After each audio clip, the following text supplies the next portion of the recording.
ابابیل کی خواب میں تعبیر کبھی مرد سے، کبھی عورت سے، کبھی مال سے دیتے ہیں اور کبھی اس کی تعبیر چھنے ہوئے مال سے بھی دی جاتی ہے۔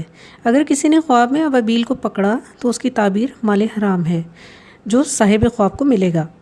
ابابیل کے معنی اچکنے والے کے ہیں، اور اگر کسی نے خواب میں دیکھا کہ اس کے گھر میں بہت سے ابابیل گھس گئے ہیں تو اس کی تعبیر مال حلال ہے، کیونکہ اس نے ان کو پکڑا نہیں بلکہ از خود وہ اس کے گھر میں آئے ہیں۔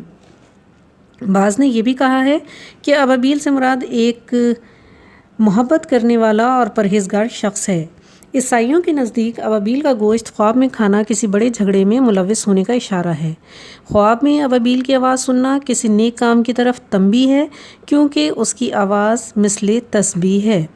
اگر کسی نے خواب میں دیکھا کہ اس کے گھر سے ابابیل نکل رہے ہیں تو اس کے رشتہ دار سفر کی وجہ سے اس سے جدا ہوں گے۔ ابابیل کی اکثر تعبیر کام کی مشغولیت ہوتی ہے، کیونکہ یہ بیکاری کے زمانے میں ظاہر ہوتا ہے۔